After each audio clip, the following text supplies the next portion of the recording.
Bueno, buenos días a todos. Vamos a comenzar la reunión científica de hoy en la Sociedad Argentina de Psicoanálisis.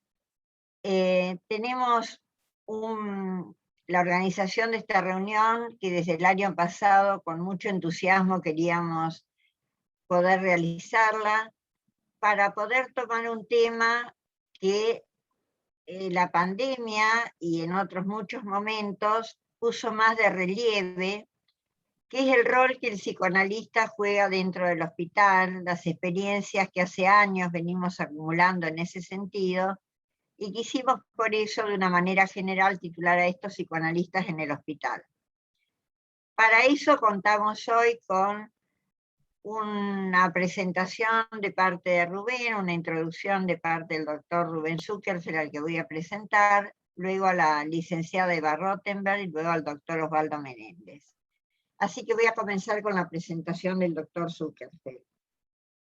Rubén Zuckerfeld es miembro titular en función didáctica de la Sociedad Argentina de Psicoanálisis. Es miembro titular de la Asociación Argentina de Psicoanálisis APA. Es profesor titular de la maestría en psicoanálisis y del doctorado de investigación en lo disruptivo en la Universidad de El Salvador, por la maestría de APA, ¿verdad, Rubén? Es profesor del máster de psiconeuroinmunología de la Universidad Favaloro y es miembro fundador del Instituto Psicosomático de Buenos Aires. Bueno, Rubén, te damos la palabra para tu introducción. Bueno, nuevamente oficialmente buenos días. Bueno, le agradezco la invitación que me formuló Maridel hace un tiempo, que me planteó hacer una breve introducción a las presentaciones de Eva y de Osvaldo, tomando como tema global la idea de psicoanálisis en el hospital, en relación con un concepto que fue pionero en la historia del psicoanálisis en Argentina, que es el concepto de psicosomática, ¿no? Voy a comentar una cosa personal, que por ahí algunos me la han escuchado otras veces. Yo soy psicoanalista gracias a que a mi padre le dolía la cabeza. Es decir, como a mi padre le dolía la cabeza en el año 1957-58, le contaron que en la Facultad de Medicina había un tal Ángel Garma que daba una conferencia sobre jaquecas. A partir de ahí se introdujo el psicoanálisis en toda mi familia desde ese momento y para siempre. De la época inclusive de oro del psicoanálisis, ¿no? O sea, la idea de un punto de partida en el campo de la psicosomática. Hablando de fundaciones, bueno, yo participé de la fundación del Departamento de Psicosomática de APA en el año 85, junto con una cantidad de gente que hoy no está con nosotros, bueno, aprovecho para recordarlos, ¿no? Mauri Chevnik, Rodolfo Dalvia, Tito Maladeschi, Guillermo Rinaldi, Marta Beckey, y después, bueno, paralelamente con eso, los contactos míos con hospital, ahí tenemos un síntoma somático que se acaba de producir, alérgico probablemente, de Maridel, ¿no?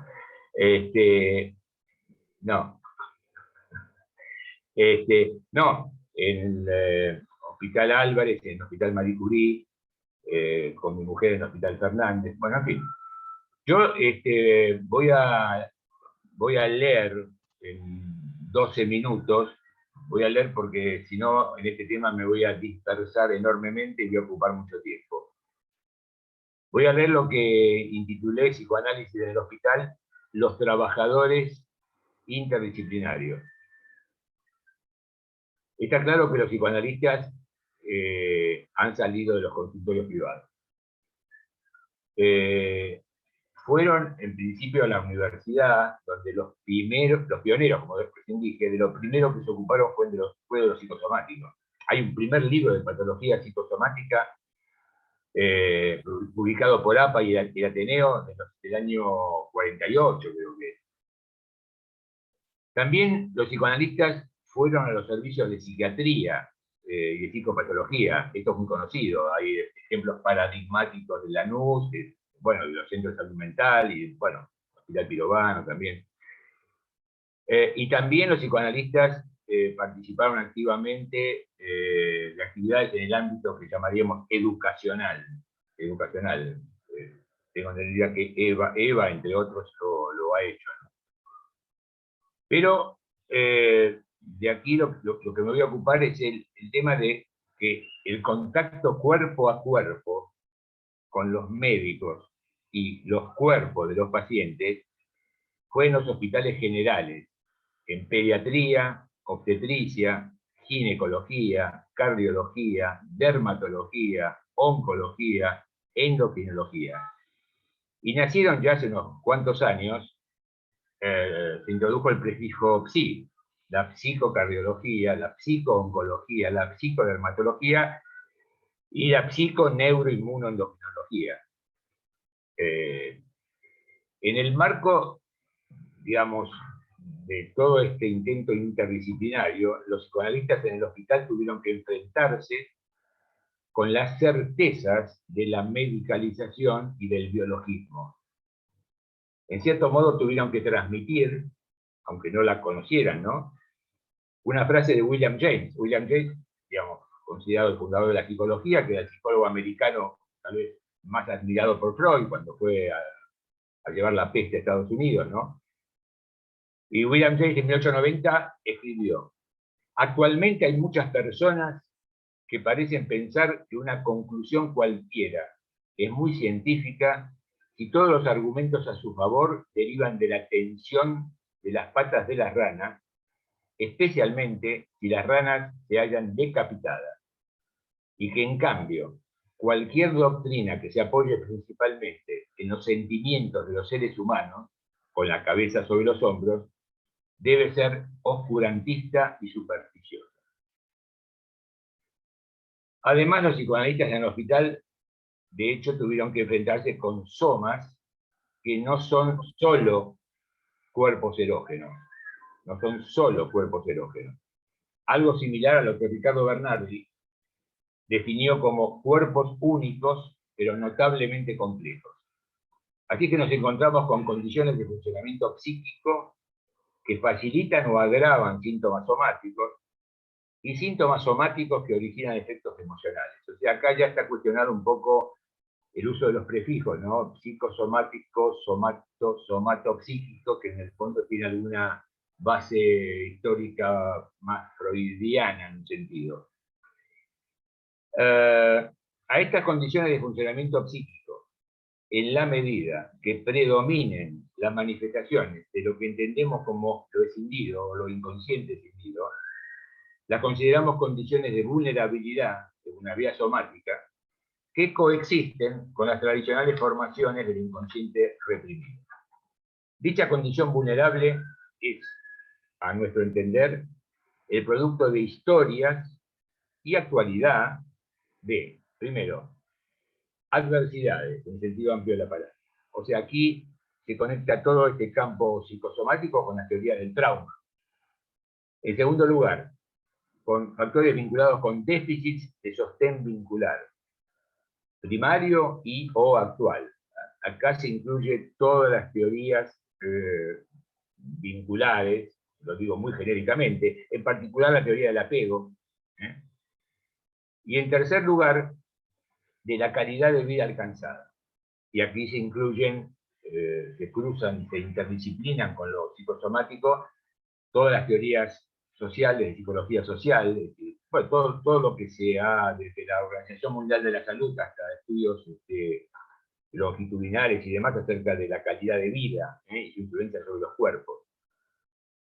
Ahora, esta vulnerabilidad constituye un potencial inconsciente de enfermar, pero la enfermedad somática se construye en proporciones variables y singulares entre dicha vulnerabilidad y tres factores. Los biológicos, cuando digo biológico me refiero a lo genético y a lo epigenético. En segundo lugar, los sociales o culturales, que en esta forma de pensar es una cuestión que alude a los ideales culturales dominantes y a las legalidades culturales dominantes que son transmitidas por las redes vinculares. La familia, en primer lugar, ¿no? La familia, ¿no? En primer lugar, no sé, la familia, los medios, etc. Y en tercer lugar, el tercer factor serían los hábitos, el desarrollo o no de hábitos saludables o disfuncionales que están vinculados a la calidad de vida lograda. Además, recursivamente, con la enfermedad instalada, esta misma deviene adversidad, lógicamente influye en los vínculos y altera la calidad de vida del sujeto. En la práctica, los psicoanalistas nos enfrentamos con esta complejidad y sus distintos modos de presentarse en la clínica. En relación con este término, el término modo es un término genérico que contiene una jerarquización, o tratamos de que contenga una jerarquización de la singularidad en el proceso de enfermar, que implica distintas maneras no excluyentes en las que el cuerpo queda involucrado. Esta noción puede estudiarse desde los múltiples y particulares caminos que conducirían a la patología y que se incluyen dentro de lo que se entiende comúnmente como etiopatogenia. Pero, y es lo que quiero remarcar, también esta singularidad hay que pensarla como las formas de subjetivar la patología, darle un sentido y la posibilidad de desarrollar distintas modalidades de enfrentarla. Desde hace algunos años venimos pensando que los dos aspectos se presentan en la clínica al oído y a la vista del psicoanalista en el hospital. Y se presentan pensamos en cuatro grandes modos en los que las funciones corporales se alteran en mayor o menor medida. Estos modos están en consistencia y tienen muchos puntos de articulación, y lo que voy a hacer brevemente es describirlos por separado, aunque en la clínica se articulan. El modo que llamamos 1 se define por la existencia de tramitación representacional y comprende una variante regresiva y una variante progresiva. La primera, o sea, la regresiva, correspondería a lo que tradicionalmente ha descrito el psicoanálisis freudiano y post-freudiano, y que aún con notorias diferencias en la comprensión de los mecanismos en juego, comprenden los mecanismos que pueden agruparse como modo conversivo de producción sintomática. Es conocido como aquí las representaciones del propio cuerpo y los afectos concomitantes se procesan regresivamente de acuerdo a las reglas del funcionamiento psiconeurótico, es decir, siendo parte de un conflicto reprimido. Aquí es como si el sujeto, padeciendo mayor o menor sufrimiento, no sabe de una fantasmática que se expresaría en la enfermedad y sus ventajas secundarias. En cambio, la variante progresiva dentro de este modo representacional constituye la producción de creencias preconscientes que generan y modifican funciones corporales con mayor o menor intensidad, sin que se pueda suponer en ello el desarrollo de un síntoma psiconeurótico, estrictamente, ¿no? Pero sí a un sujeto que sufre creyendo saber y que en cierta forma enferma de sus distorsiones cognitivas. El modo 2 se rastrea en la psicosomática psicoanalítica en las concepciones freudianas de neurosis actuales y en todas las revisiones de autores post-freudianos que intentan dar cuenta de lo irrepresentable y de su relación con los fenómenos del acto. Este modo implica fenómenos de magnitudes desligadas o nunca ligadas a representaciones que metapsicológicamente son subsidiarias de escisiones defensivas y de la escisión estructural que es la que expresa más claramente la condición vulnerable. Aquí nos encontramos dentro de lo que hoy en día se suele considerar el componente central del campo llamado psicosomático, el modo somatizante. El modo somatizante a partir de ideas que uno puede plantearlas desde Winnicott, por supuesto, la Escuela Psicosomática de París, Pierre Martí, Boutin, Joy McDougall y otros, sobre cuestiones como la eclosión somática, la vida operatoria, la depresión esencial, la lexitimia, los déficits de mentalización y un concepto muy difundido entre nosotros, desarrollado por David Lieberman y colaboradores, alguna de las cuales está aquí presente, y otros fueron justamente algunos de los fundadores del Instituto Psicosomático. Me estoy refiriendo a la sobreadaptación, tema sobre el cual hemos trabajado bastante. Esto se corresponde con lo que entendemos como funcionamientos propios del franco predominio de lo escindido, cuyas manifestaciones, de acuerdo a la lógica de la coexistencia, se dan paralelamente a las de lo inconsciente reprimido. Ahora, el enfermar a expensas de la cristalización de este modo, implica un sujeto que nunca supo, donde hay escasa actividad fantasmática a descifrar y donde pueden existir distintos niveles de sufrimiento.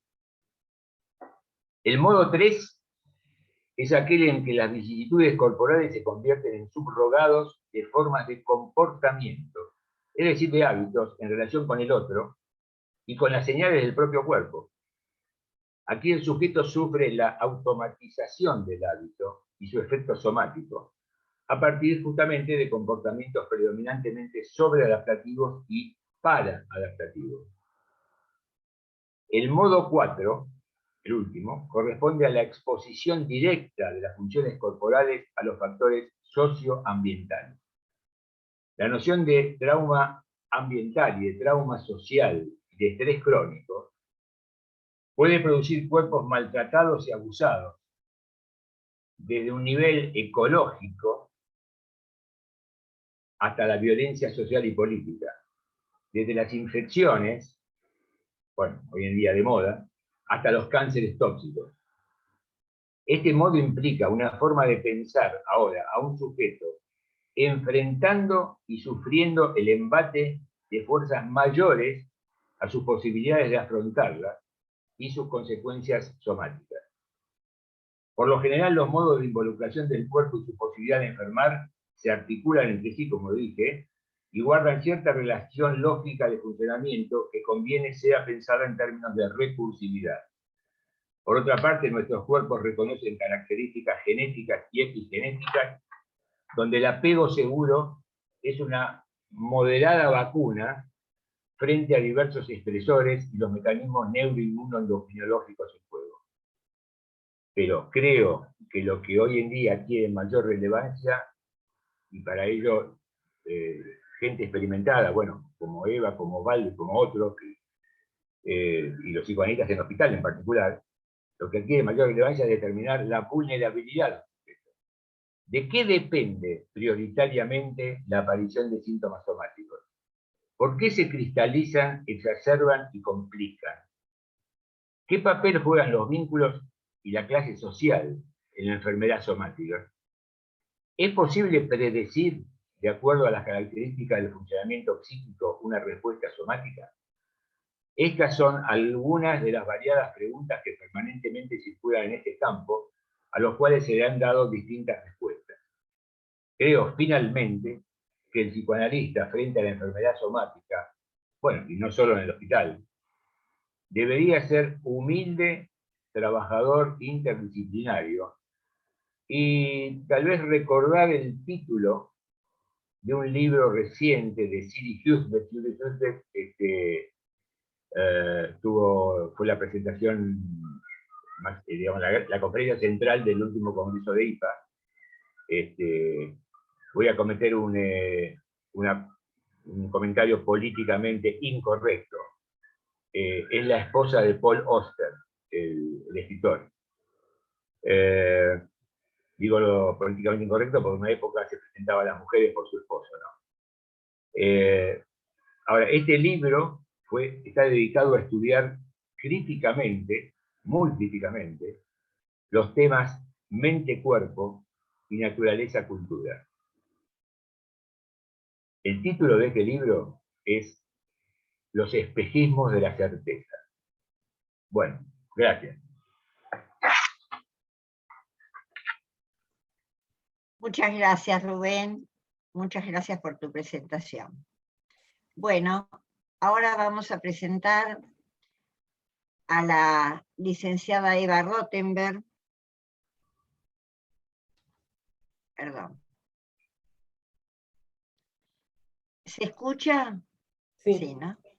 Es Sí, se miembro escucha. directa, bueno, perdón. La licenciada Eva Rottenberg es miembro directa de APA, de IPA y FEPAL, especialista en niños y adolescentes en estas instituciones, es directora del Departamento de Psicosomática de APA, es directora de la Escuela para Padres Multifamiliar, que funcionó durante más de 10 años en el Hospital de Niños Ricardo Gutiérrez, en el servicio de dermatología, y actualmente funciona de manera online.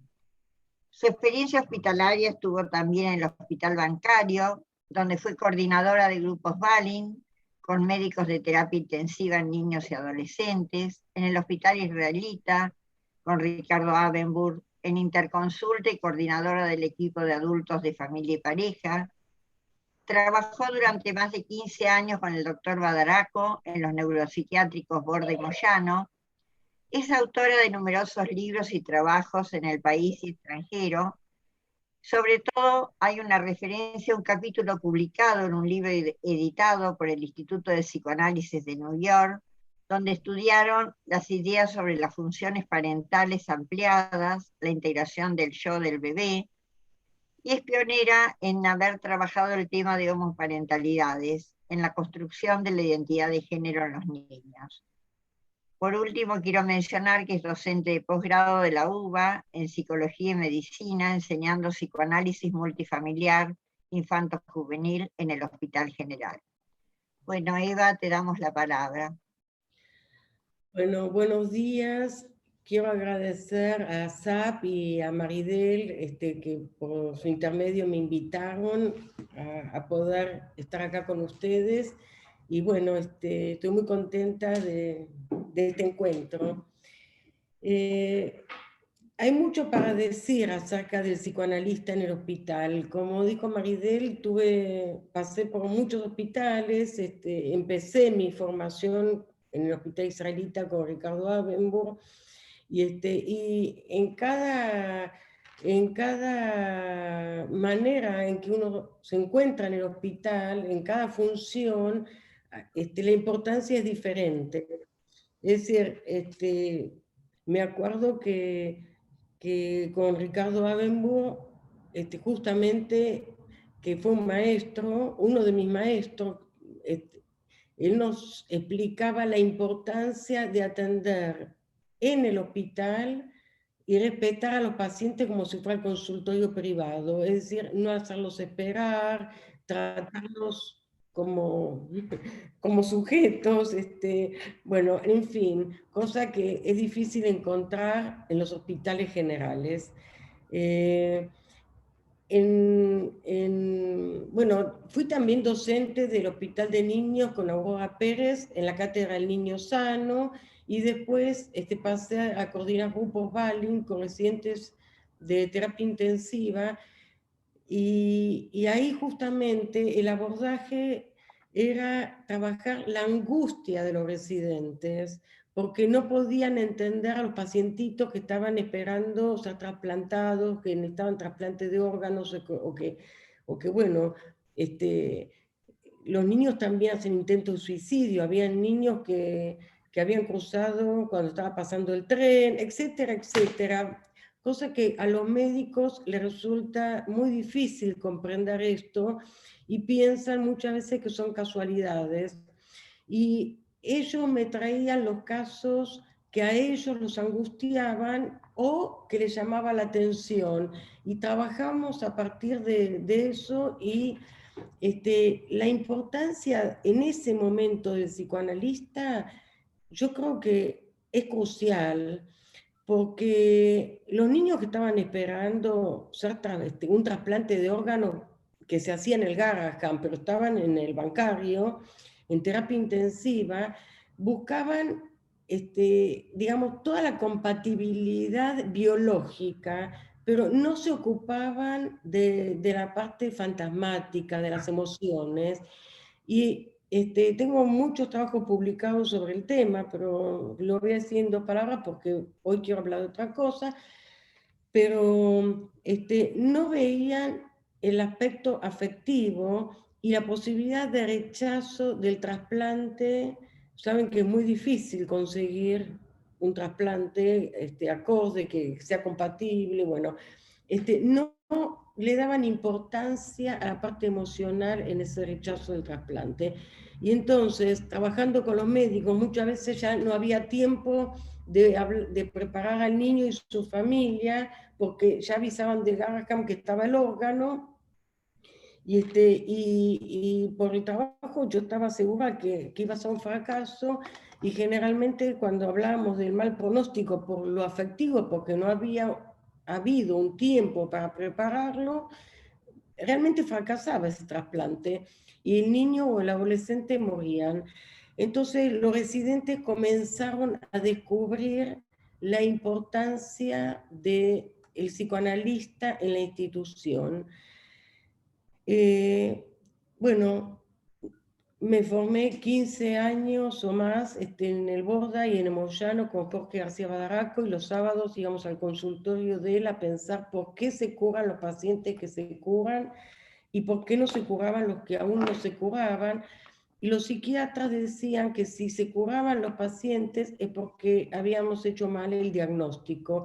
Entonces Jorge empezó a filmar, tenemos las filmaciones de aquellos años, y viendo la evolución de los pacientes esquizofrénicos o los bipolares, y a mí me llama siempre la atención esto, porque muchas veces los terapeutas también lo repetimos.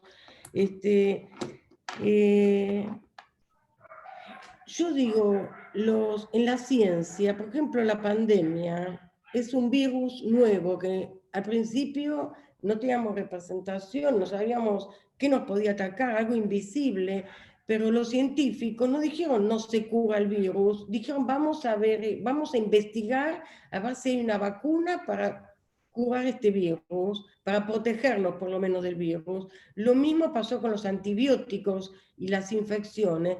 Pero en salud mental se sigue repitiendo la psicosis no se cura, esto no se cura, el otro no se cura.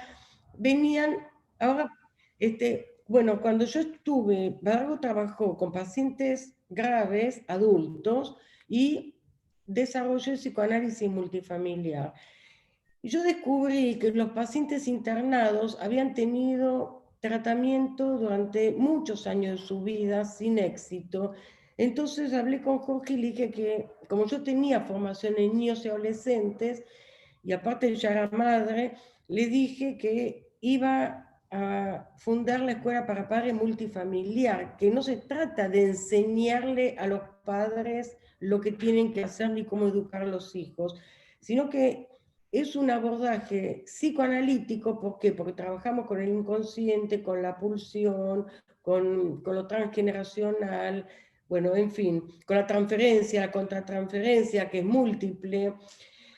Es decir, así como Freud trabajó con el encuadre bipersonal para la neurosis, y después Melanie Klein cambió el encuadre para trabajar con niños, cambió el encuadre para trabajar con familia y pareja, para trabajar la patología mental severa, se amplió el encuadre. Yo le dije a Jorge que iba a desarrollar el psicoanálisis multifamiliar infanto-juvenil, y eso fue lo que estuve haciendo durante tantos años, y en el hospital de niños tuve la suerte de estar en dermatología y ver padres que venían con bebés que decían que desde las 2 semanas ya tenían dermatitis atópica o directamente otras patologías. El encuadre multifamiliar implica, no es la misma escuela para padres que hizo Eva Giberti, porque ella trabajaba con los padres y que fue realmente una pionera y que fue muy importante. Pero acá lo que importa que es otro encuadre. ¿Por qué? Porque acá están las familias con los niños, y también hay varios psicoanalistas, estaban los pediatras dermatólogos, podían venir asistentes sociales, etcétera, etcétera. y venían estudiantes de psicología de la carrera de donde Jorge Ulni, que es docente, venían pasantes extranjeros, venían de otras facultades, y me sorprendía mucho porque tanto los pediatras como los estudiantes de psicología venían y sabían que la mayor parte de las patologías de piel que venían a consultar eran psicosomáticas, habían otras genéticas o congénitas, pero la mayor parte eran psicosomáticas. A pesar de eso, creían que no se curaban. Es decir, hasta que yo ingresé y en el servicio de dermatología, y ahí hice la escuela para padres multifamiliar con toda la familia, como yo describí, mandaban a los niños a salud mental del hospital de niños, pero no se curaban, los niños después no querían ir.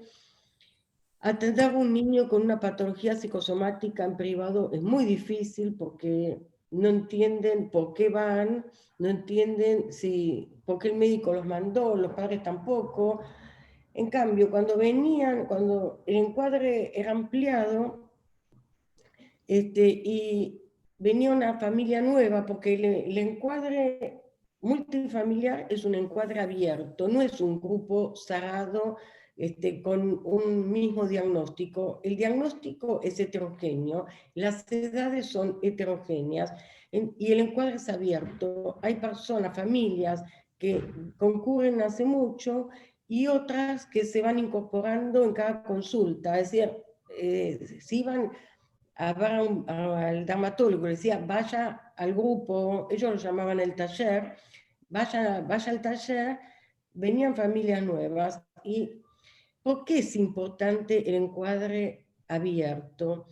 Porque una de las mayores resistencias, tanto en la patología mental severa como en la patología psicosomática o en la genética, ya voy a hablar por qué, es la certeza del no cambio.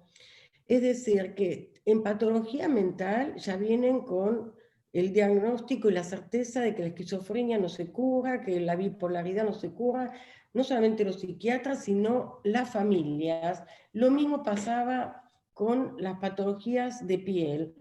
Entonces, cuando venía una familia nueva y yo le preguntaba por qué consulta, entonces decían el diagnóstico. Cuando comenzó, lo relaciona con algo, nunca lo relacionaban con nada. Entonces yo decía, bueno, después retomamos, vamos a seguir con otras familias, después retomamos. Cuando hablaban las familias que ya tenían un proceso terapéutico ahí, las familias que recién venían decían, bueno, entonces sí, a mí también me pasó eso, que se me incendió la casa, que se murió mi abuela, que se murió esto, que me abandonó mi marido, y justo el parto. Es decir, empezaban a vincular el síntoma de los hijos inmediatamente, generalmente en la primera sesión, cosa que en privado lleva años. Ojo, que esto también, esta escuela para padres, también tengo grupos privados.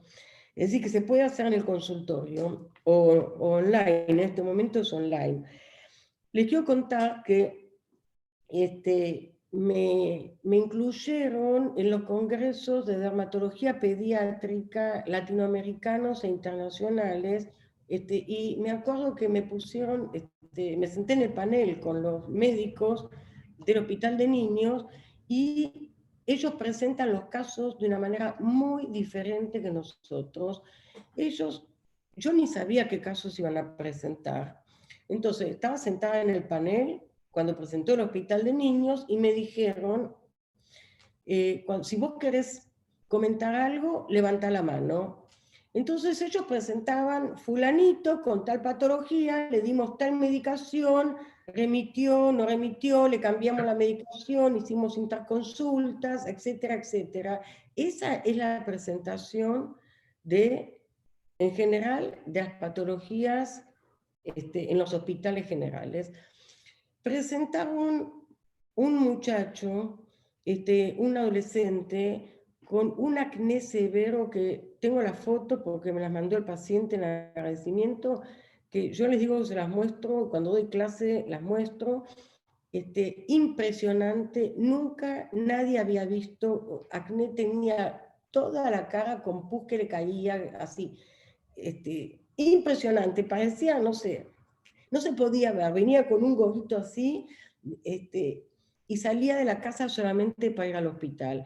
Entonces, las médicas, ¿cómo presentaron? Los médicos en el hospital de niños presentaron un fracaso de la medicina y presentaron este caso con las fotos y contaron que hicieron interconsultas con todos los servicios del hospital.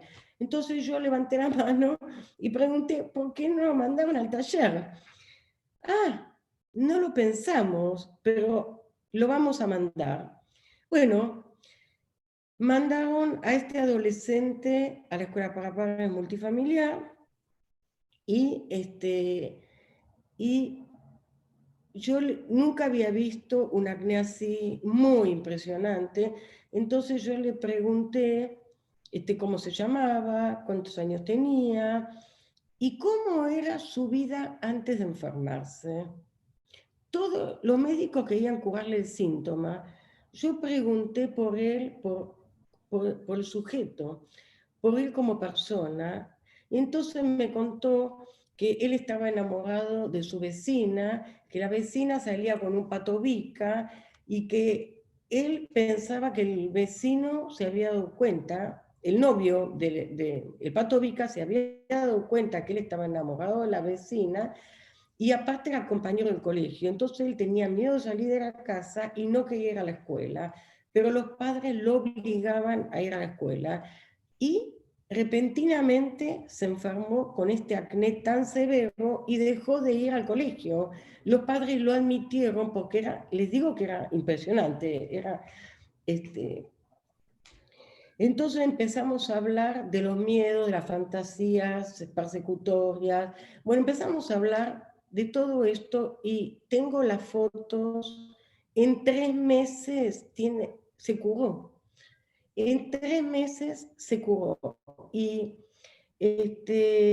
yo me acuerdo de un trabajo que escribió Jorge García Badaraco que se llamaba De sorpresa en sorpresa, porque uno se sorprendía que un paciente esquizofrénico que estaba ido, de golpe empiece a mirar, empiece a hablar primero con neologismo, después que se conecte.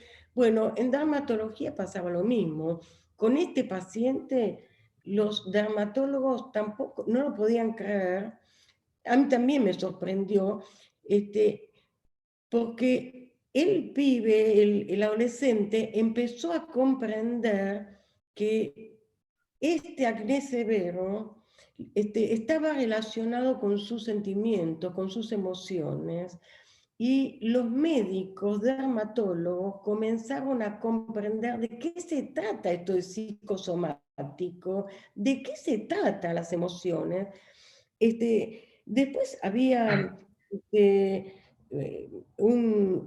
bueno, después de cada encuentro se van las familias y hacemos un postgrupo, y después de la primera reunión, yo estuve 10 años, la primera reunión de todas, cuando se van las familias, que primero fueron pocas, después eran muchísimas, pero todas entrábamos y cada vez había más gente que venía a formarse. Yo le pregunté a la médica dermatóloga qué opinaba.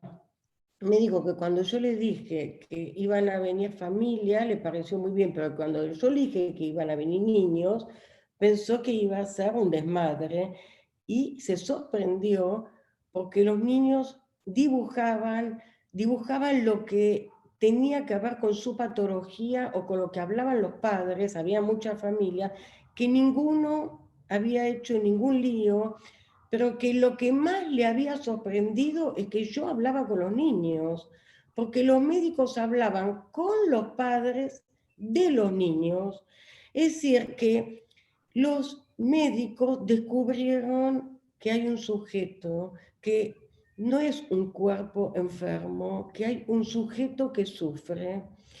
Y les puedo decir que habían consultas por una uña encarnada, y atrás de esa uña encarnada, yo este año di un seminario para los candidatos en APA sobre psicosomática, y hay un candidato que es un médico clínico, y cuando yo di el ejemplo de la uña encarnada, que era un chico que también tenía una fobia antisocial, con ideas, fantasías muy persecutorias, él dijo, uy, estoy viendo una mamá que tiene un hijo que me consulta por la uña encarnada, pero no quiere hacer terapia. Voy a aprovechar lo de la uña encarnada para citarlo varias veces, y bueno, a partir de ahí el muchacho empezó a sentir que podía hablar con alguien de lo que le estaba sucediendo.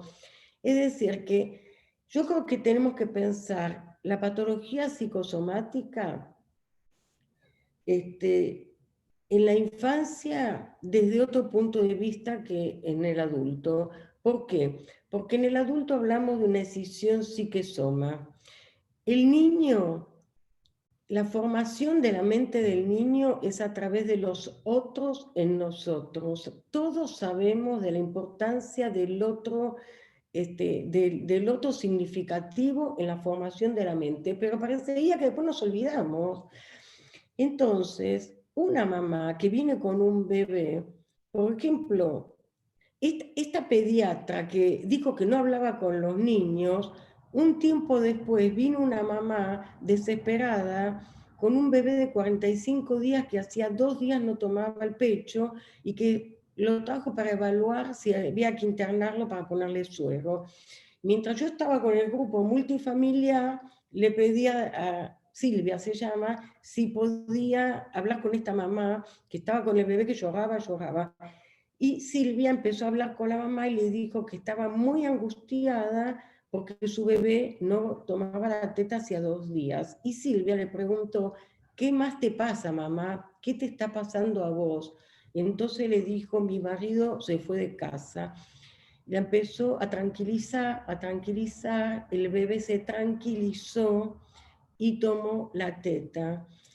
Es decir, que nosotros tenemos que pensar un bebé, un niño que nace con un yo corporal, pero es un yo que no puede pensar pensamientos, tiene vivencias. Freud dijo, la vivencia es satisfacción. Piero Lanier habló de la vivencia de encuentro o desencuentro. Acá Rubén habló del apego seguro, de Bowlby. A ver, Lacan habló del estadio del espejo, la imagen que le devuelve la madre como espejo, como dijo Winnicott. Es decir, que el yo es una instancia que se va integrando, como dijo Winnicott, y Winnicott habló del estado de integración o el estado de no integración. Y esto depende, yo desarrollé el tema de las funciones parentales ampliadas, que tienen que, porque son organizadores psíquicos, el apego seguro, según mi punto de vista, el apego seguro, el sostén, la mirada, el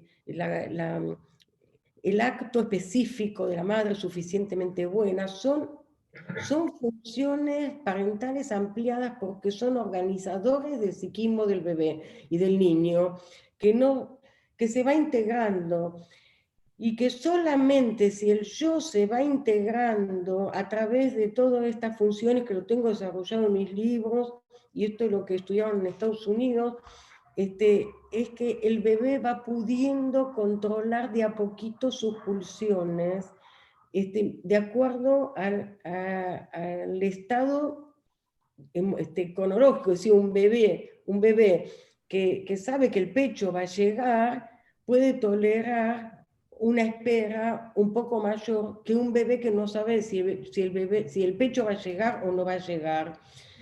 Nos encontramos en el hospital de niños con una mamá que consultaba con su bebé por dermatitis atópica severa. El bebé estaba internado con la mamá.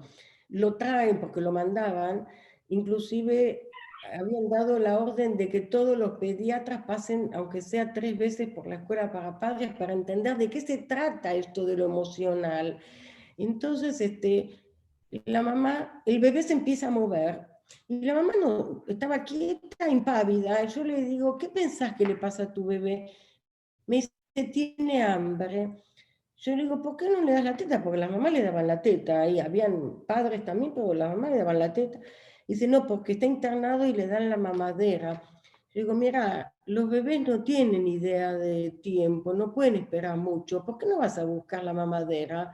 Entonces se va, yo no sabía si iba a volver o no, pero vuelve con una mamaderita así chiquitita, y era un bebé grandote.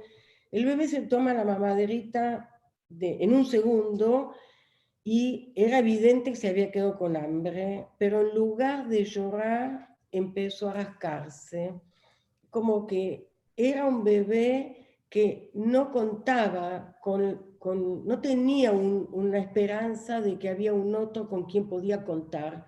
Era un bebé que no podía integrar su yo, que no podía incorporar un objeto bueno, que no podía contener sus pulsiones, y era pura descarga. Ese Perdón, bebé... Eva, te iba a ¿Qué? pedir que fueras redondeando para la tercera Está bien. exposición porque ya hay preguntas. Gracias. Está bien, lo único que quiero decir es que Freud en el proyecto dice que la carga no ligada tiende a la descarga, que es un poco también lo que dijo Rubén. Ahora, ¿qué pasa si esa descarga se produce en la crianza sobre la mente del bebé? La enfermedad del bebé va a pasar a ser la figurabilidad de eso no representado, ese dolor psíquico, eso traumático, eso escindido de la mente de los padres que no tenía representación. La enfermedad del bebé pasa a ser la figurabilidad de los padres. Por eso, para tratar a los niños, hay que tratarlos, no se los puede tratar aisladamente. Bueno, dejo acá porque es un tema muy amplio. Sí. Muchas gracias, Eva. Voy a presentar ahora al doctor Osvaldo Menéndez, perdón,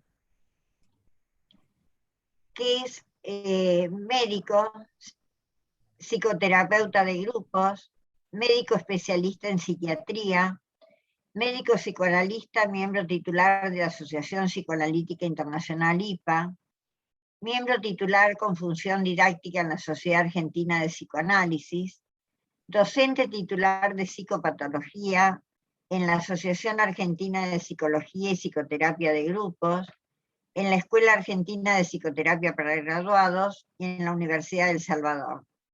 Residencia de Psicopatología del Hospital Italiano, profesor titular de Desarrollo Temprano en el Centro de Estudios Psicoanalíticos de la Asociación Psicoanalítica de Buenos Aires, profesor adjunto de la Cátedra de Psicología, Fenomenología y Existencial, Fenomenológica Existencial, observador clínico de bebés con actividades en los servicios de la maternidad Sardá, en la unidad de terapia intensiva neonatal del Hospital Rivadavia, y es integrante del grupo de investigación Las Relaciones Tempranas desde las perspectivas fenomenológicas y psicoanalíticas del proyecto UBA-CIT.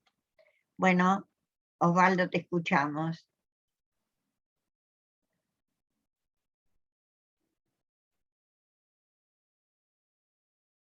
Micrófono.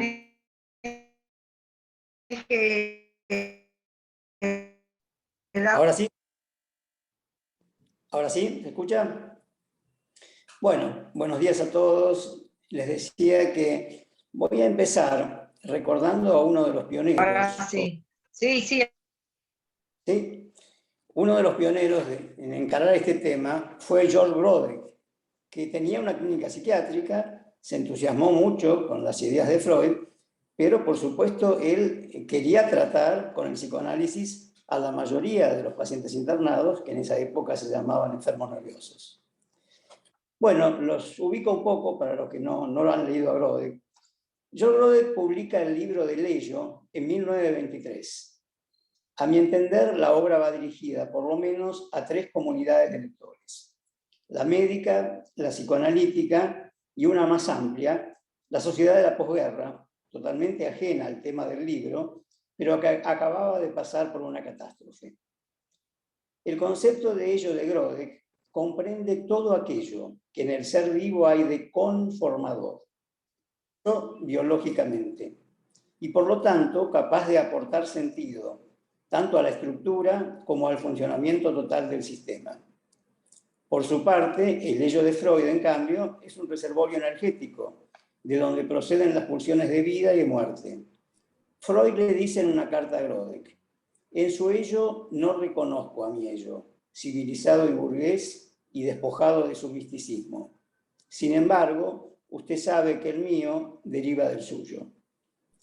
Podemos inferir que al sustituir Freud al inconsciente por el ello, reconoce que el inconsciente en el inconsciente no es solo lo reprimido, sino algo con vida propia, capaz de determinar la propia vida del yo.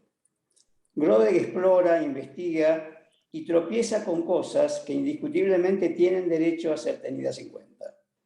Su meta era el yo desvalido en regresión, necesitado de un otro que lo ampare, aunque use poderes mágicos. Pero esencialmente que vislumbre protección. Con ese objetivo no dudó en salirse de los límites que Freud le ponía al psicoanálisis y al concepto de ello.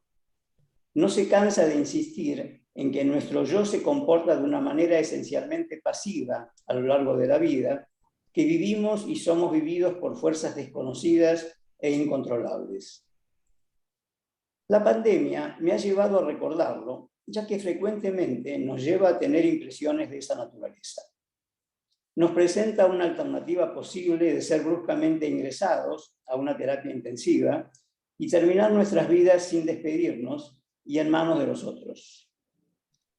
Hace ya más de una década trabajé durante varios años en una terapia intensiva neonatal y escribí mucho sobre esos temas, pero en aquellos tiempos no había demasiado interés en reflexionar sobre qué podía aportar un psicoanalista en ese campo. El clima de época impuesto por el COVID-19 y sus cuarentenas nos obligaron a escuchar en los consultorios relatos reiterados y masivos sobre el temor a morir solo, la presencia de la muerte en el otro, el miedo al otro, la ambivalencia ante el contacto, el estado de alerta permanente, y a interrogarnos sobre cómo y cuándo termina la vida. Imaginé esta presentación como un viaje en el tiempo. Por eso lo llamé Viaje al mundo del ello. Espero nos ayude a reflexionar sobre cuánto puede aportar la formación de un psicoanalista a una terapia intensiva neonatal de un hospital público. Empecemos por cómo se llega a una terapia intensiva y para qué ir.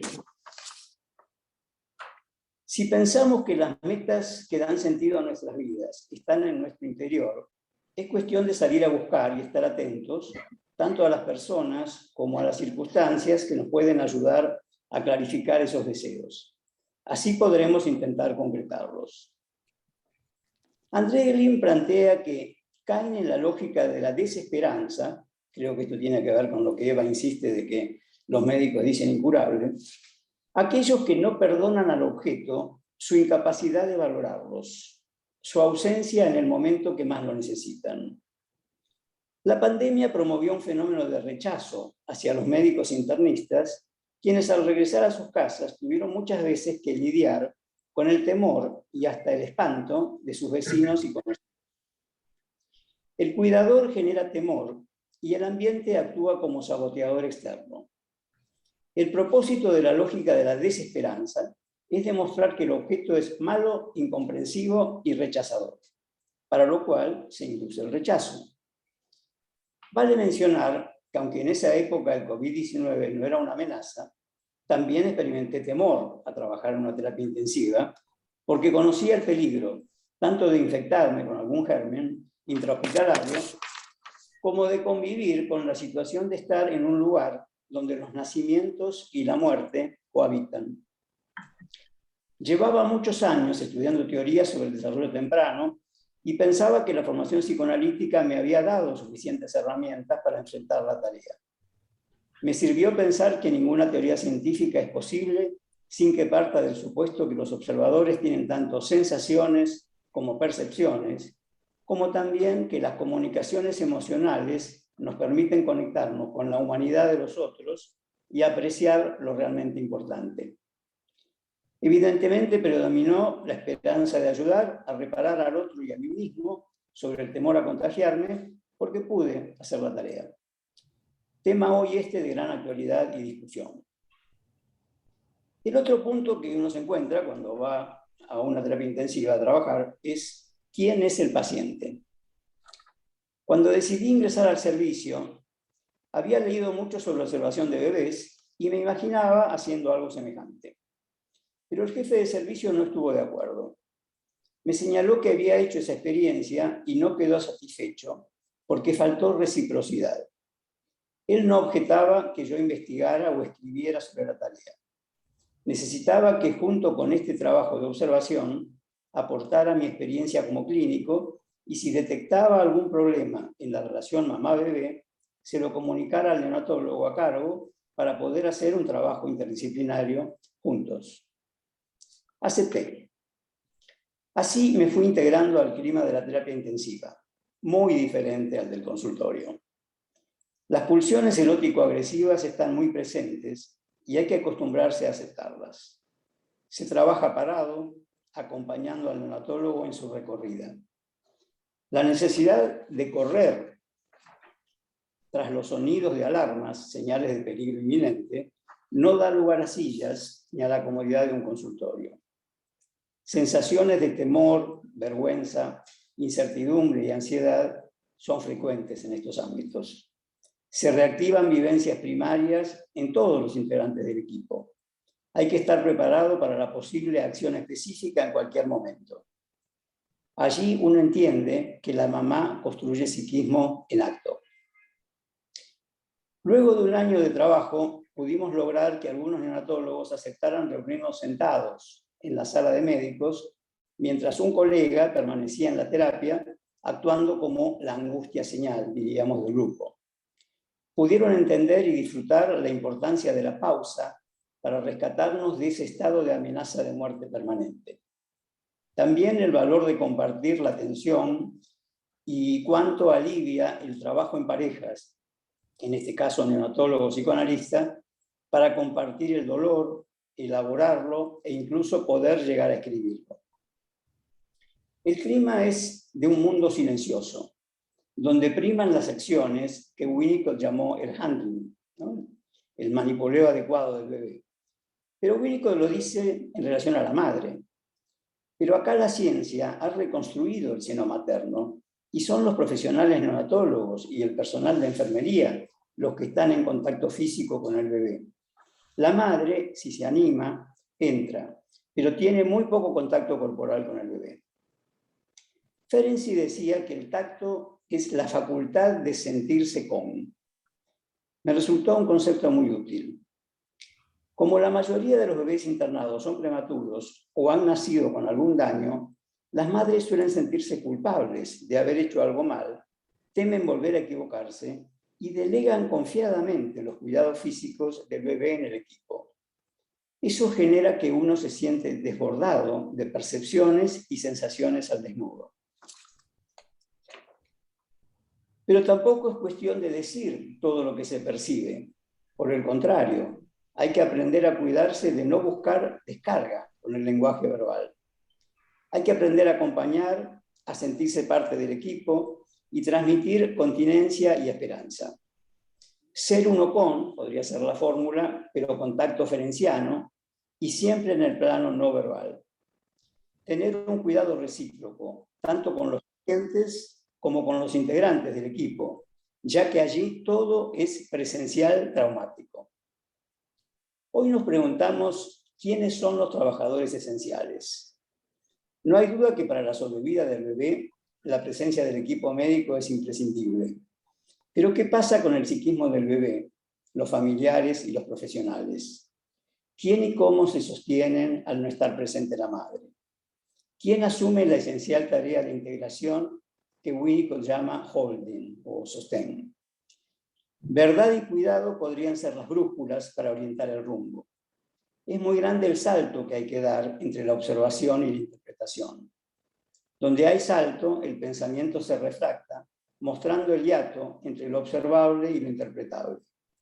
Hace falta mucha audacia y el pensamiento académico no ayuda, porque tiende a buscar abstracciones y seguridades. Cuando los sentimientos de fusionabilidad, contención primaria y confianza están ausentes, se genera una vivencia siniestra.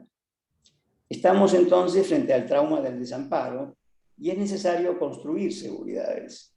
Para ello, el analista tiene que tomar partido por lo vital y explorar detenidamente el lugar del dolor en la continuidad del vivir.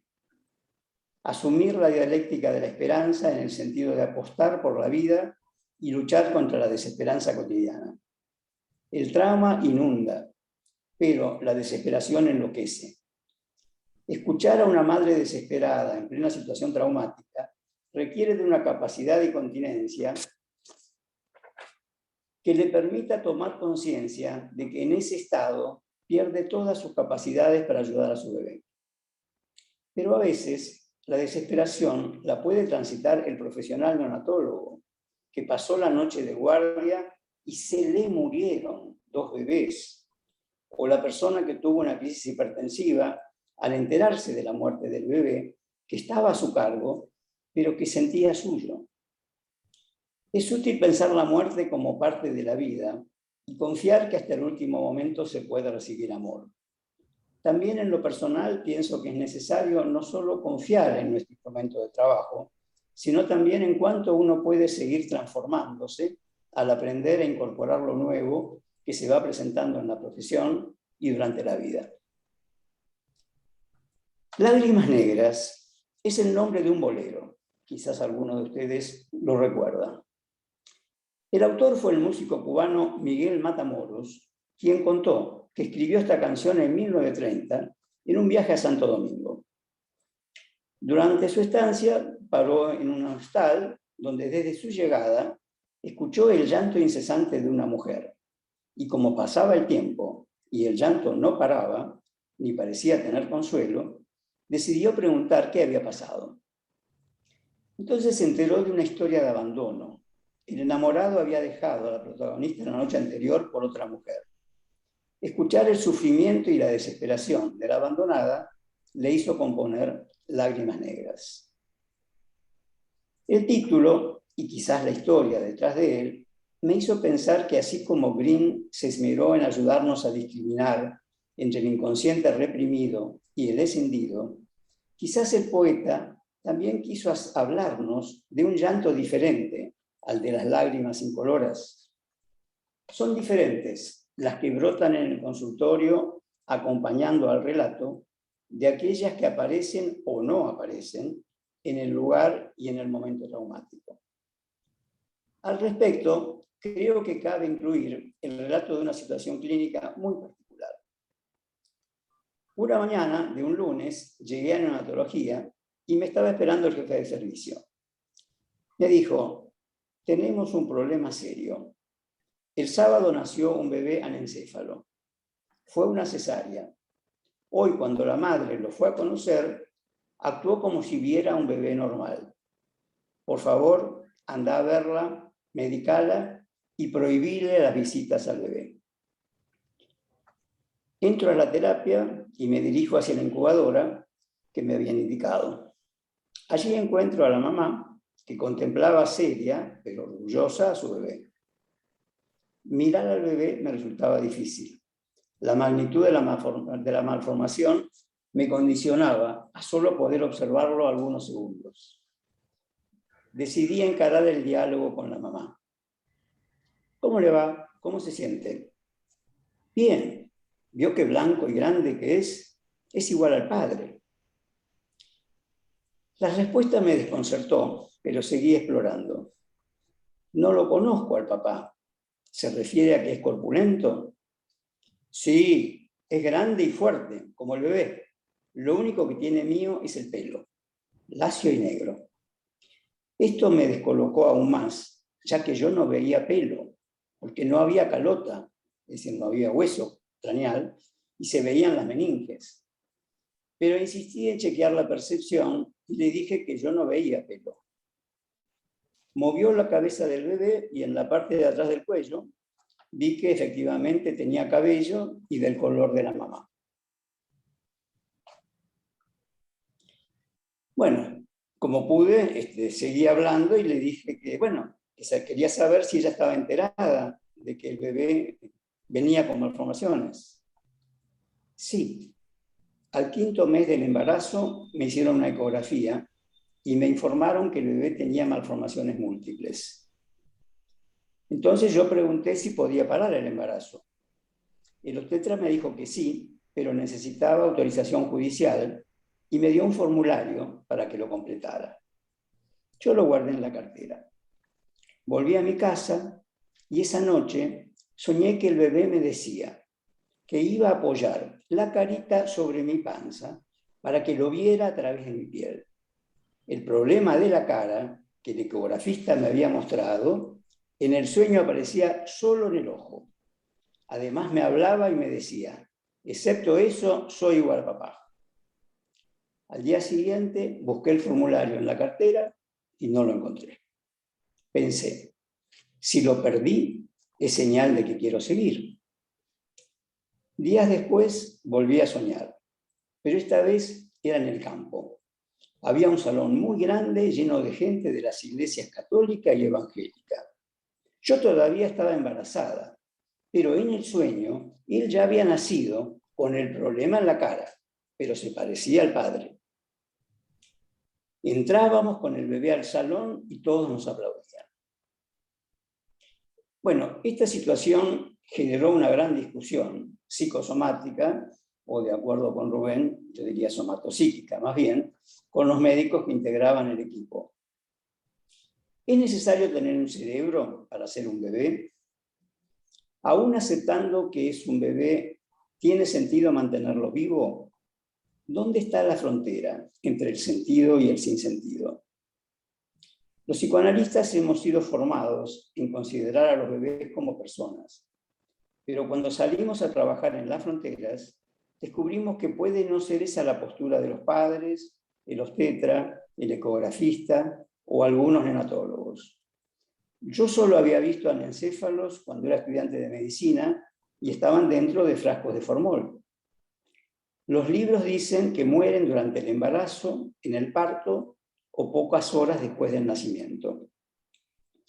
El soma del que se ocupa la medicina es el que nos lleva a ver el anencéfalo y adjudicarle rápidamente un sentido de no viable. La originalidad de Freud fue descubrir sentido donde no hay lenguaje, por ejemplo en los sueños, en los actos sintomáticos, en el mundo de las representaciones de cosa, sin representaciones de palabra correspondientes.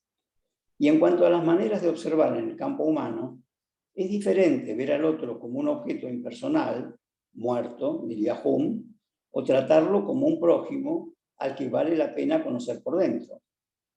Identificándose con él, es posible ver el mundo como él lo ve y experimentarlo desde su punto de vista. Usamos este camino para tratar de entender la situación. No hay percepción sin objeto y a la inversa, un objeto solo existe si de alguna manera es percibido, imaginado o soñado por un sujeto. La situación se complica cuando el objeto es una persona.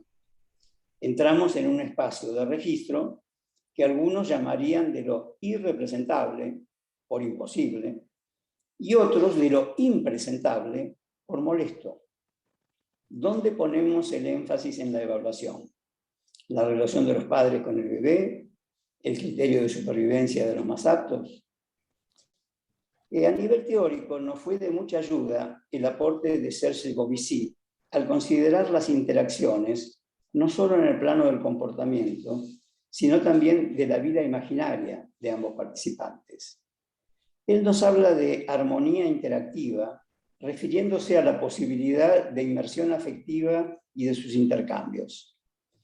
Mientras el grupo médico cuestionaba el diagnóstico y no entendía el por qué el anencéfalo seguía vivo, la mamá seguía a su lado, viéndolo crecer y contándome nuevos sueños. El bebé pasó de la incubadora a una cuna, siempre dentro de la unidad de terapia intensiva. Nuestra tarea consistió en ayudar a procesar el trabajo del duelo del bebé fantasmático. Para Lebovici, el bebé fantasmático tiene que ver con las ansias de maternidad que tiene ya una nena, ¿no?, en cuanto al bebé que va a tener. Y el imaginario, que tiene que ver con las fantasías de ambos padres durante el embarazo sobre cómo va a ser el bebé. Y bueno, ¿qué pasa con todo esto cuando aparece el bebé real? Cuanto mayor es la diferencia entre el bebé real y el soñado, mayor será la dificultad y el tiempo requerido para elaborarla. También fue tarea que el grupo médico integrara en su formación el postulado de Winnicott: no hay bebé sin mamá. Si pensamos en una mente que se construye a sí misma, aprendiendo de la experiencia, con fallas y distorsiones que evaden la verdad respecto de las mismas, podemos inferir que la psicopatología que estudiamos y pretendemos tratar tiene su base en el conflicto estético. Distorsionamos para no ver o para ver algo más parecido a lo que esperábamos ver. En este caso, la vitalidad del bebé nos ayudó.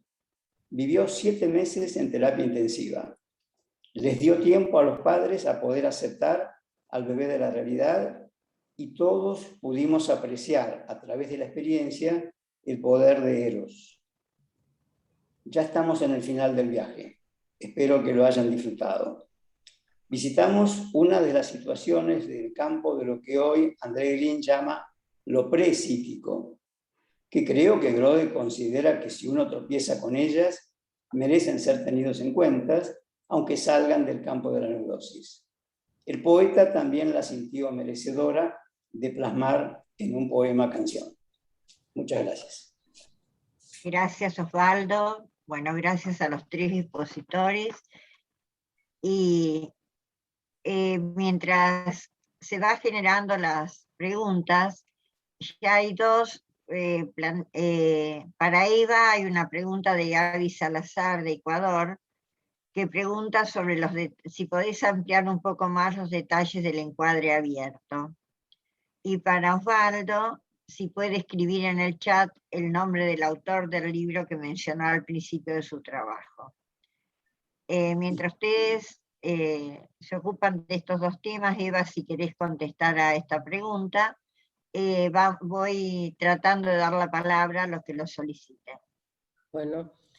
Bueno, a ver, el encuadre multifamiliar es un encuadre donde es un encuadre grupal con muchas familias, pero con los hijos de distintas edades, distintos motivos de consulta, y es abierto en el sentido que, a diferencia de otras terapias de grupo, que son grupos cerrados, se controla la cantidad de miembros que integran el grupo, generalmente se los agrupa por edad o por patología.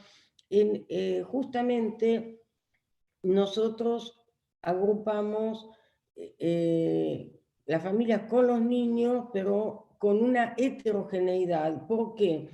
Porque lo que vimos es que, por ejemplo, me acuerdo que después que presenté yo en el Hospital de Niños, en otro congreso presentó un grupo de México, y psicólogos, era la primera vez que incluían psicólogos, y presentaron también muy contentos que ellos también hacían terapia como yo, dijeron, pero resulta que reunieron en un grupo a los niños con dermatitis atópica para que le pusieran crema a los muñecos en la manito para aprender a ponerle crema, y en otro grupo a los padres que cuando pasaron la película trabajaban de asumir que tienen hijos con dermatitis atópica, entonces hablaban del gasto que les ocasionaba la enfermedad de los hijos, etcétera, etcétera. Los padres se potencian y y además es como que el trabajo es al revés, es como aceptar que tiene un hijo enfermo. En cambio, si el grupo es heterogéneo, con distintas patologías, y es abierto que algunos están haciendo un proceso terapéutico y vienen pacientes nuevos, justamente las resistencias son más fáciles de derrumbar, digamos. ¿Por qué?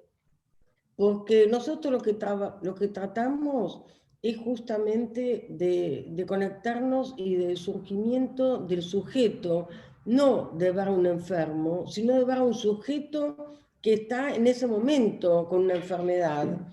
Pero poder comprender cuál es el sufrimiento, qué pasa en los vínculos, qué le pasa en su vida, y también que los padres puedan comprender qué le sucede a sus hijos, no verlo como enfermo.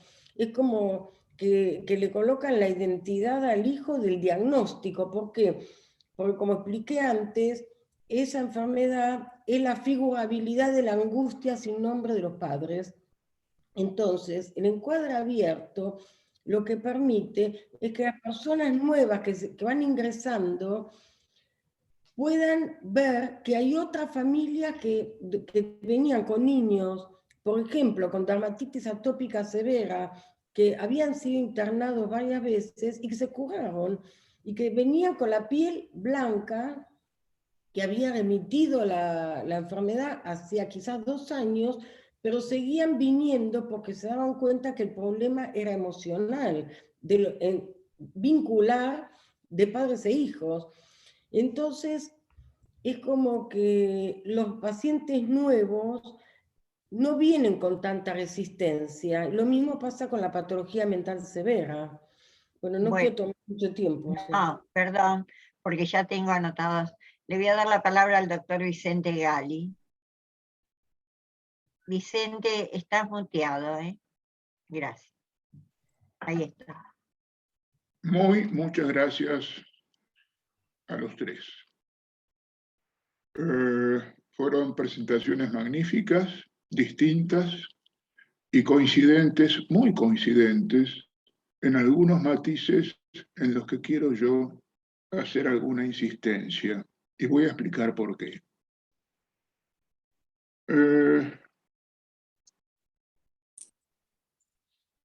Uno de nuestros grandes problemas es venir del modelo médico que trabaja con la enfermedad, que es el problema de la psiquiatría, que se inventó en conjunto con los manicomios al fin del siglo XIX, y se llamó psicóticos a los que estaban internados en esos hospicios, que eran donde iban a parar los despojos de los despojos de la ciudad, los caídos del sistema actuales.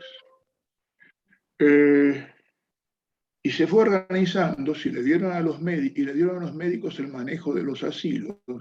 Y entonces, para trabajar en los asilos tenían que encontrar enfermedades. Y ahí se hizo la postulación de la enfermedad mental como algo aislado del contexto, asentado solamente en el cuerpo, y que se lo organizaba por síntomas a los cuales había que o hacerlos desaparecer o hacer desaparecer al ciudadano del circular por la sociedad. Hay algo en la medicina biológica y en la psiquiatría biológica que sigue pagando ese origen, y en nuestras perspectivas sobre salud y enfermedad también. Todo lo que hemos oído son distintas maneras muy interesantes de investigaciones en los bordes, pero ahora voy a explicar en qué bordes, de maneras de tomar contacto con el dolor humano, no en relación con el sujeto sufriente solamente, sino con sus contextos, con su situación de vida, y a veces desde los contextos y desde la situación de vida. En relación con eso, lo que quiero traer es el tema de la humildad. En la humildad de trabajar en grupo, en la humildad de la interdisciplina, la humildad de ponerse en contacto con el dolor de los pacientes y los sinsentidos, los vacíos y lo elidido y escindido en las personas con las que compartimos destino, que nunca sabemos si lo vamos a poder resolver, solos o en equipo. Pero no cabe duda que las tareas en equipo y que las tareas multidisciplinarias implican una transformación social en relación con el contexto habitual que rodea a la gente que padece. Todo lo que han relatado son características de ese tipo. Son características de tratar de entender la importancia de lo psíquico desde el punto de vista de origen de lo personal, origen de lo humano. Y que eso se hace en procesos de hominización que se pueden hacer mejor o peor. Y si la manera de tratarlos incluye eso, pasan cuestiones distintas para las cuales tenemos una cantidad de teorías muy interesantes que lo explican, pero al mismo tiempo no alcanzan a explicarlo todo. Pero lo cierto es que se pasa de la situación de reemplazo individual del albergue ambiental inicial de la vida y del albergue ambiental en la vida adulto, que tratamos de hacer en el consultorio privado, con pacientes individuales o con parejas o con lo que sea, a situaciones más contextuales.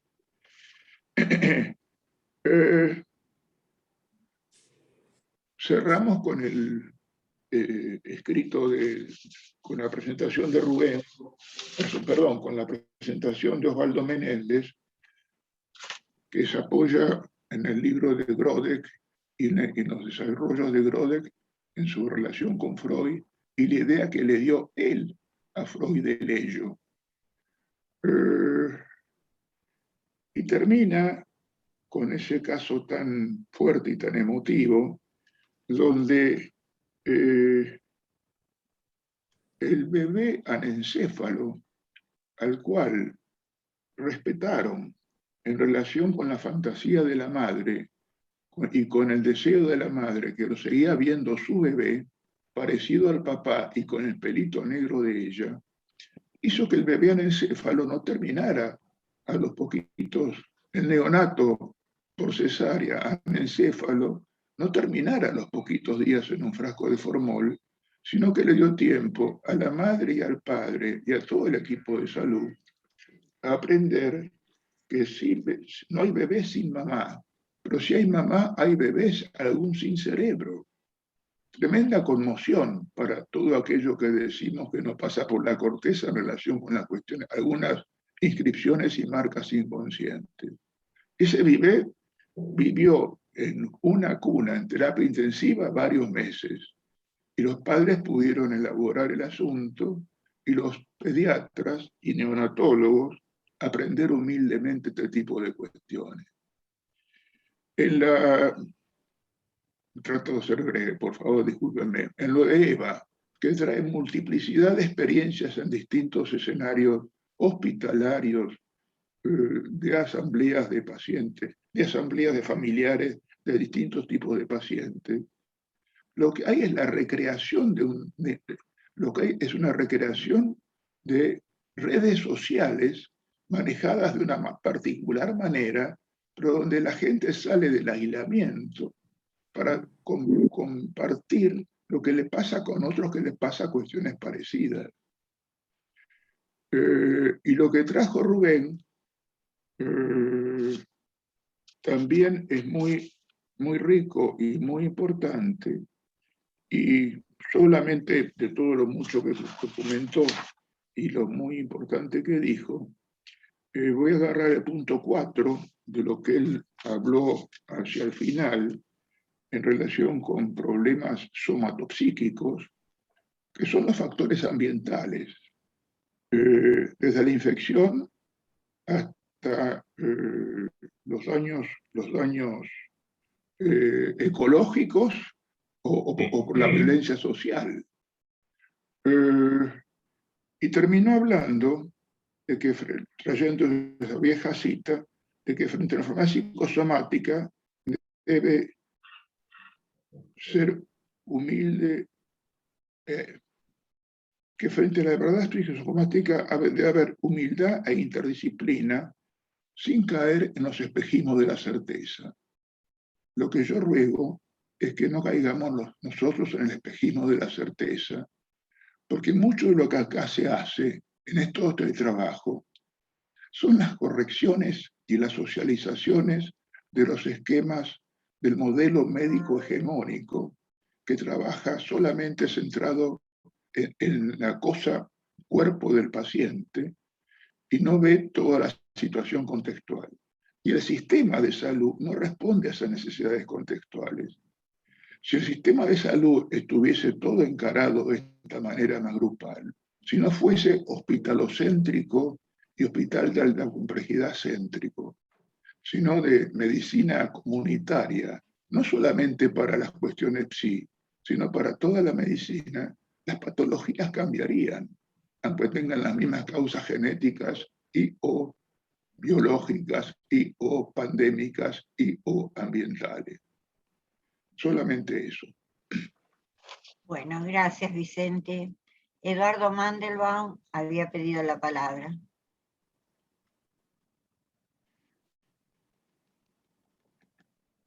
Estás muteado, Eduardo. ¿Podés abrir tu micrófono?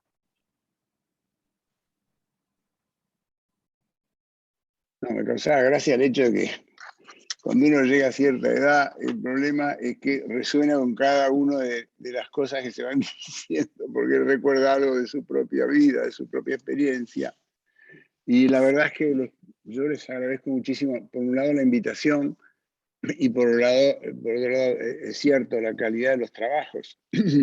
Yo mido la calidad de un trabajo por la cantidad de representaciones y asociaciones que va sugiriendo. Y realmente he resonado con distintos aspectos. Con lo de Rubén me gustó muchísimo la tendencia a la clasificación, a la discriminación de aspectos y puntos que me ayudan a pensar la situación psicosomática, ¿no? Con los factores que él incluye. Con Eva tenemos muchos recorridos en común, por suerte, y hemos trabajado juntos en algunas de estas propuestas.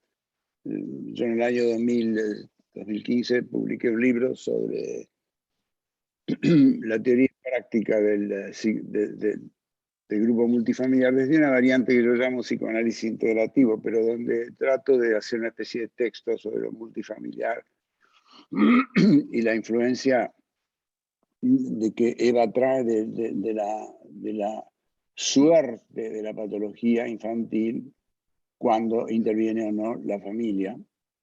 Y obviamente lo de Osvaldo me pareció muy interesante, muy tocante, y también me remitió a una época en que trabajé en terapia intensiva con las familias, con la técnica multifamiliar en familias de pacientes en terapia intensiva, que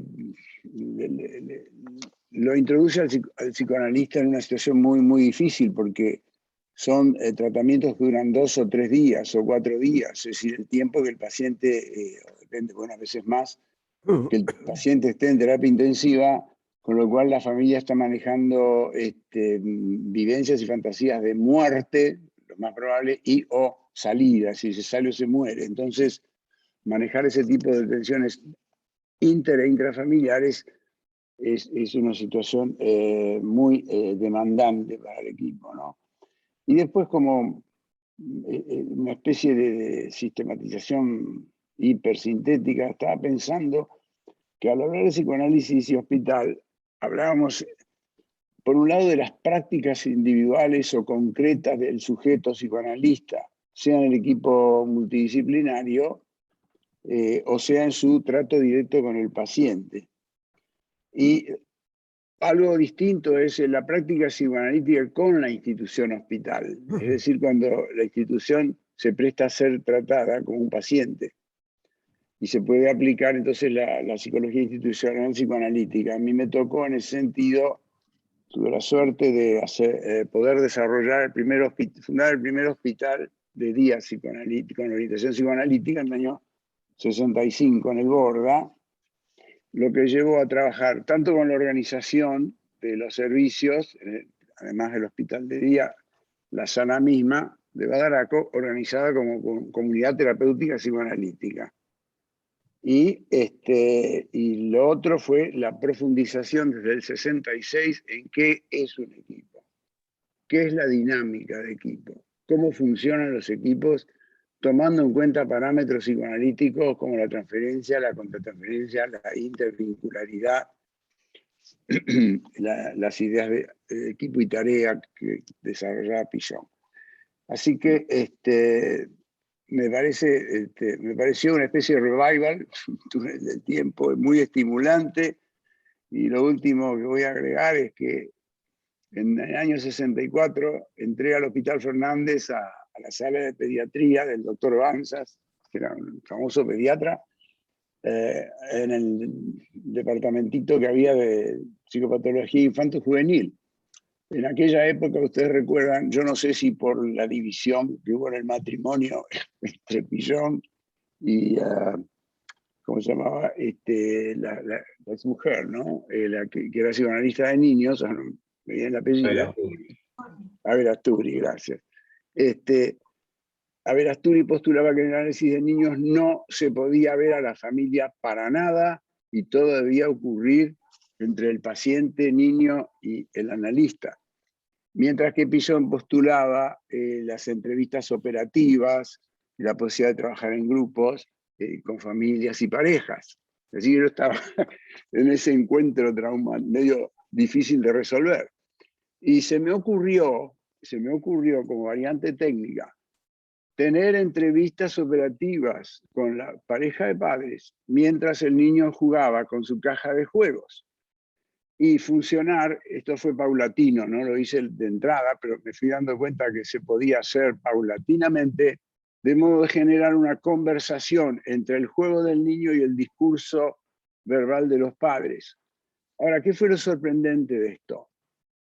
Que esto es lo más interesante, ¿no? Que situaciones como trastornos de conducta graves, asmas, situaciones de ciertas dificultades en la identidad y en los trastornos de identidad, trastornos de conducta en la escuela y en la casa, se resolvían en 5 o 6 sesiones con los padres y el niño.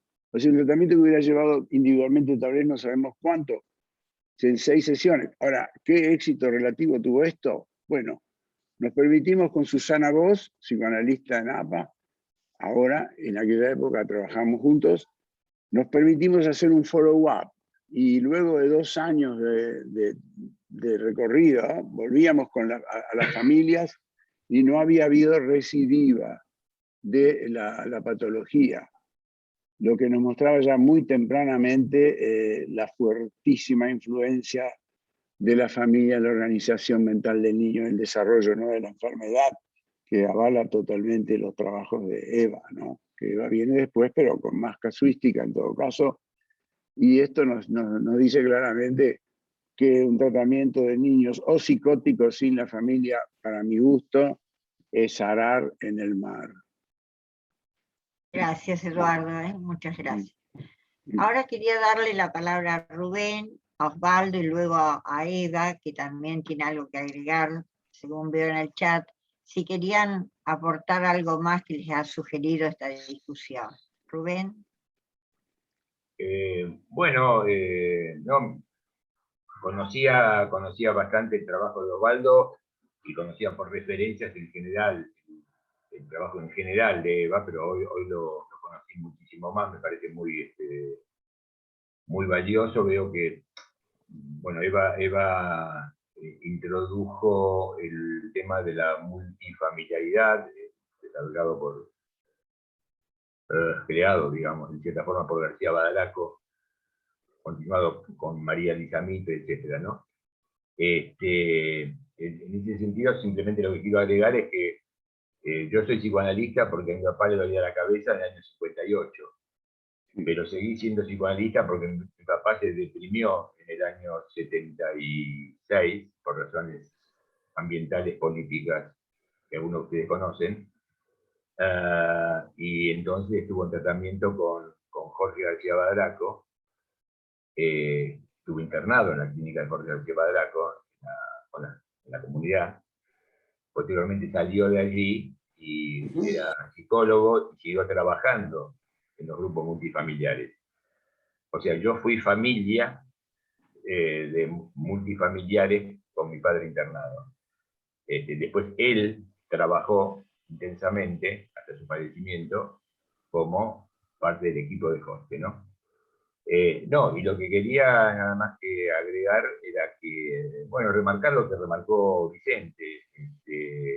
El tema de la humildad me parece que es un tema muy profundo, porque en el sentido de antagonista de la omnipotencia.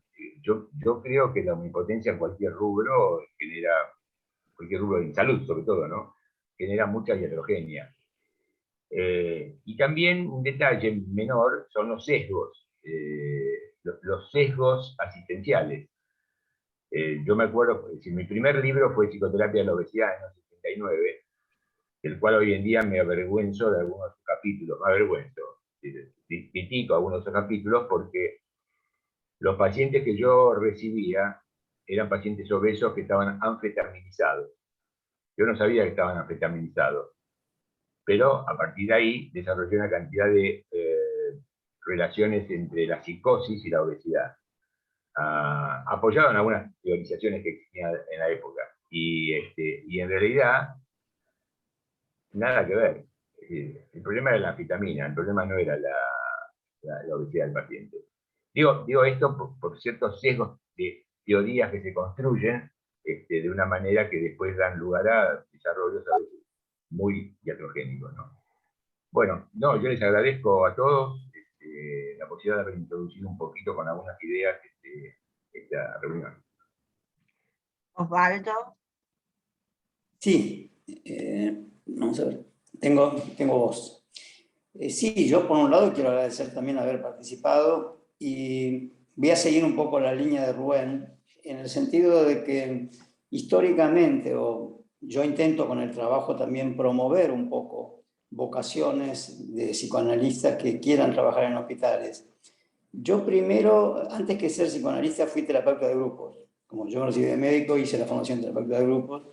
Y creo que eso incide mucho, ¿no?, en la posibilidad de qué mirada tiene uno en relación a los pacientes y cómo se mantiene la visión grupal o la dinámica grupal en el trabajo. Pero a su vez también nunca pensé, digamos, yo desde chico decía que iba a ser médico, pero también me encantaba el circo.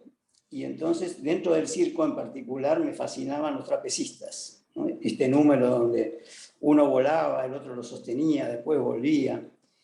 Y la primera vez que entré a terapia intensiva, tuve una sensación de ese estilo. Por un lado, mucho miedo, pero una emoción muy, muy fuerte. Nunca esto lo había contado, quedó dentro mío, hasta que un año después que estaba trabajando un día, un neonatólogo me dijo: ¿y vos por qué viniste a trabajar acá? Y entonces le conté el recuerdo infantil. Y él me miró, se rió y me dijo: te entiendo perfectamente. Yo muchas veces siento que estoy tratando de sacarle los bebés a Dios, que se los quiere llevar. Lucho con él y cada tanto consigo rescatar a alguno. Esto también lo junto con lo que contó Gali, ¿no?, en relación a los hospitales, todo el sistema hospitalario, porque, por ejemplo, este bebé generó un problema muy serio en el jefe de servicio, porque están muy mal vistas las terapias intensivas, donde un paciente, sea bebé o sea adulto, está mucho tiempo. Se supone que tiene que curarse o morirse, pero dentro de las estadísticas que aparece, como en este caso, que un paciente estuvo 7 meses, es un desastre. Entonces había que luchar mucho con esto, ¿no?, con la idea del sistema, de darlo por muerto, de encontrar alguna derivación. Pero esto a su vez, la permanencia del chico, generó una serie de fenómenos sociales, pero interesantísimos.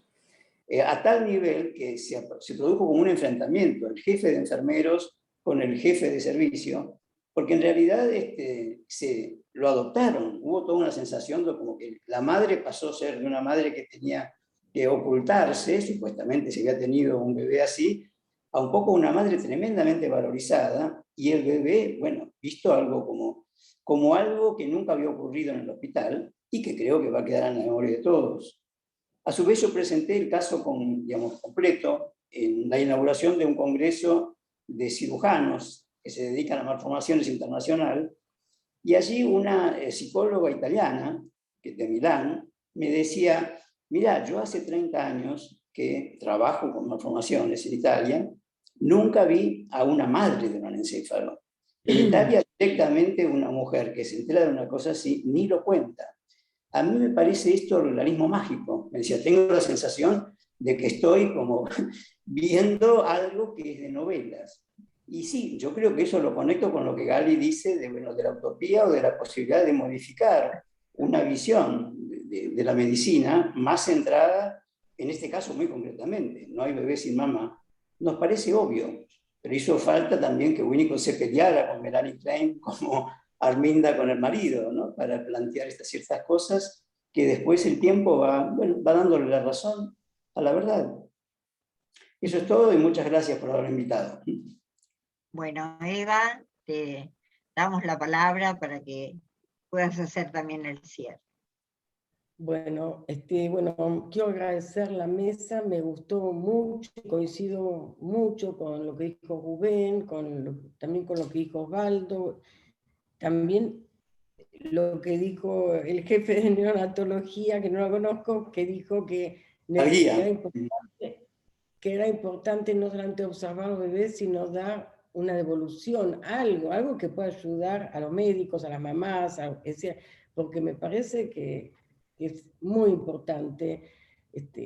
Y lo que yo quería agregar del encuadre, me alegro que a Rubén lo hayas conocido, la importancia que tiene, es que, por un lado, evita las listas de espera de los hospitales. Por ejemplo, en salud mental del hospital de niños no tienen capacidad, hace mucho tiempo hay listas de espera, no sé, 8 meses, no sé cuánto, no pueden atender, y eso pasa en muchos hospitales.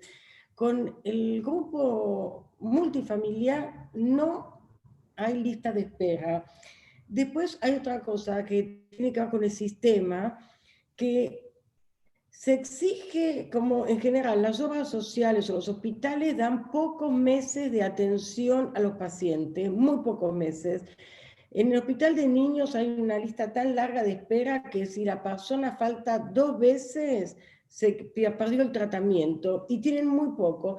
Y yo creo que la corta duración del tiempo que se otorga para tratamientos, para patologías tan severas como patologías mentales severas o patologías psicosomáticas o enfermedades, ya conducen al fracaso.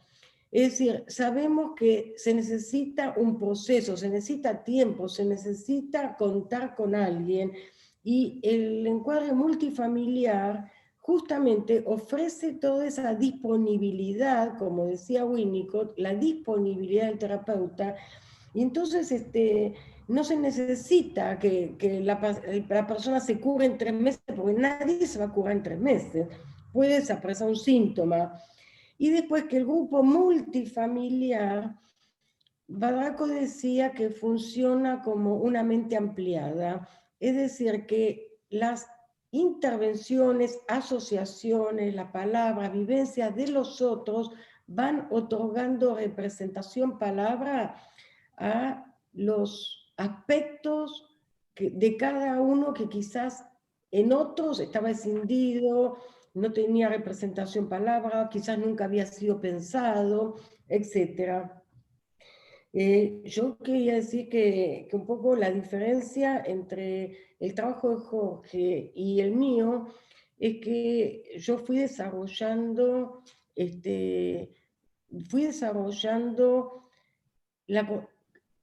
cómo veo yo la constitución de la mente de los niños, y que esa influencia del otro significativo es muy importante y dura muchos años, esos otros en nosotros. Por eso, el abordaje de la patología mental severa es fundamental, pero en la infancia mucho más, porque los padres son el yo auxiliar y bueno, y son lo que permite que se arme la mente del bebé o que quede sin integración. Y aparte explico mucho cómo poder comprender el autismo, la psicosis infantil, la hiperactividad, etcétera, etcétera, ¿no? Es decir, es para seguir trabajando. Me gustó mucho también, Rubén, cuando en vez de hablar de psicosomático, hablas de somatopsíquico. Y me parece que esto es un poco lo que está pasando ahora con la pandemia, ¿no? Que tenemos que pensar en factores somatopsíquicos, cómo esta pandemia ha activado, despertado y ha generado nuevas problemáticas donde todos estamos incluidos, inclusive los médicos tratantes. Bueno, quiero Gracias, Eva. Lo que quería bueno, solamente hacer un comentario a partir de lo que hemos escuchado y lo valioso de estos modelos asistenciales. Hay también una acotación en el chat que a pesar de todos los años que se viene trabajando en esto, hay todavía muchas limitaciones en nuestro sistema de salud y también en los otros países para que estos modelos de trabajo en salud mental y de manera interdisciplinaria se den con mayor naturalidad. Se necesita, como decía Eva y Osvaldo, la decisión institucional. Y yo quería dejar también, tenemos mucho trabajo, no solo para que se concienticen los médicos, sino también los psicólogos que quieran ir a territorio.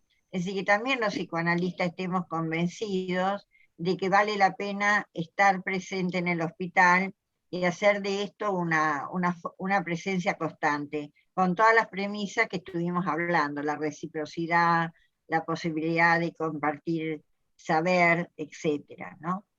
Bueno, les agradezco muchísimo a los tres y vamos a cerrar porque estamos en la hora. Hasta la próxima. Muchas gracias.